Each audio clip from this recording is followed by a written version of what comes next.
Bonjour à tous. Cette année, nous allons apprendre la physique par la recherche.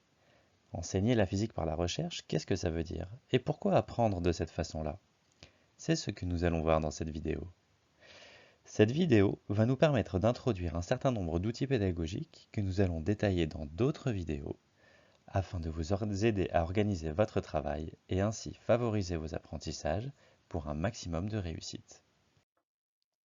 Être physicien, qu'est-ce que ça veut dire? Eh bien, être physicien, c'est parler de l'univers qui nous entoure, parler du réel.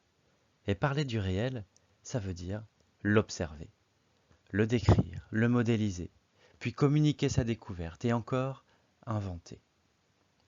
On voit déjà que pour faire de la physique, il va falloir développer certaines qualités et capacités.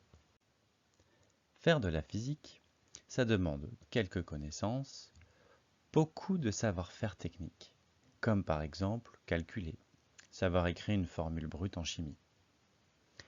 Ces connaissances et savoir-faire permettent de développer les compétences du physicien.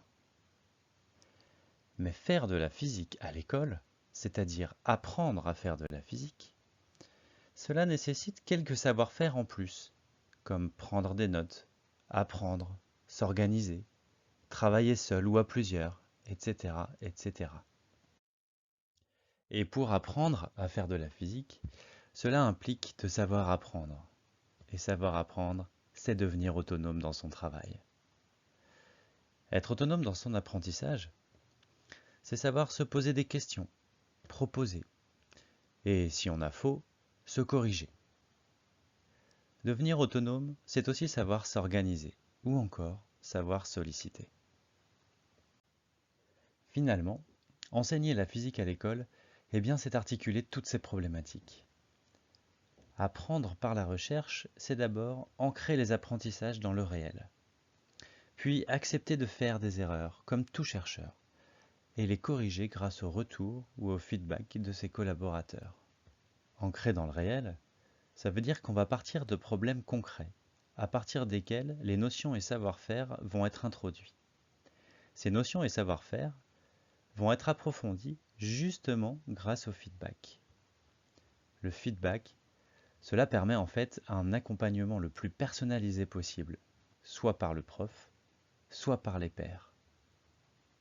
Mais alors, on dispose de bien moins de temps de transmission frontale, d'où les capsules vidéo et autres ressources en ligne plutôt que des cours frontaux.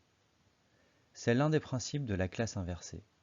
Moins de temps de transmission pour plus d'accompagnement, pour faire ce qui est difficile ensemble, en collaboration. Tout cela est grandement favorisé par les outils numériques. Cette façon d'enseigner a pour but de remettre l'erreur au centre de l'apprentissage. Plusieurs capsules vidéo détaillant certains de ces mots-clés vont vous être proposées pour vous aider à mener à bien votre travail. À bientôt.